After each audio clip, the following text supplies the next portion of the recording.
അല്ല ഈ പോപ്സിനൊക്കെ എന്താ ഇത്ര റേറ്റ്? പല സ്ഥലത്തും പല റേറ്റ് ആണല്ലേ. അപ്പോൾ ഒരു 25 to 30 വാങ്ങുന്ന ആൾക്കാരുണ്ട്, 30 to 35 വാങ്ങുന്ന ആൾക്കാരുണ്ട്. ഞാനൊരു മീഡിയം റേഞ്ചിലാണ് കേട്ടോ വാങ്ങാറുള്ളത്. അപ്പോൾ പോപ്സിൻ്റെ വലുപ്പത്തിനനുസരിച്ചും ഡിസൈനനുസരിച്ചും റേറ്റിൽ നല്ല ഡിഫറൻസ് വരുന്നുണ്ട്. അത് നമ്മൾ ക്യൂട്ടായിട്ടുള്ള പാക്കിങ്ങിൽ ഉള്ള വ്യത്യാസത്തിലും ഒക്കെ മാറ്റമുണ്ട് കേട്ടോ.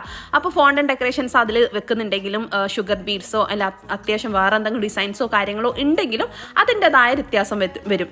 അപ്പോൾ നമ്മൾ ഓഫ് വൈറ്റിൽ ഈ ഒരു ഗ്രീൻ ആണ്, കാരണം ആ ഒരു ടേബിൾ സെറ്റ് ആണ്, ആ ഒരു കളർ മാച്ചിങ് കേക്കിന് മാച്ചിങ് ആയിട്ടുള്ള കളേഴ്സാണ് നമ്മൾ പോപ്സിനും കപ്പ് കേക്ക്സിനും എല്ലാം കൊടുത്തിട്ടുള്ളത്. അപ്പോൾ ഫുൾ വൈറ്റിൽ നമ്മൾ അത് ഡിപ്പ് ചെയ്തു, വൈറ്റ് ചോക്ലേറ്റ് മാത്രം മെൽറ്റ് ചെയ്ത് ഡിപ്പ് ചെയ്ത് അതിനുശേഷം ആ ഒരു ചോക്ലേറ്റ് ബാക്കിയുള്ളതിലേക്ക് ഗ്രീൻ കളർ മിക്സ് ചെയ്തിട്ട് അത് ഒന്ന് ഡ്രൈ ആകുന്നതിന് മുൻപ് തന്നെ ഷുഗർ ബീഡ്സും കാര്യങ്ങളൊക്കെ സെറ്റ് ചെയ്യുന്നുണ്ട്. അപ്പോൾ ഇതുപോലുള്ള കുഞ്ഞു ക്യൂട്ടായിട്ടുള്ള കപ്സിൽ വെക്കുന്ന സമയത്ത് അതൊരു പ്രത്യേക ഭംഗിയാണ് കേട്ടോ.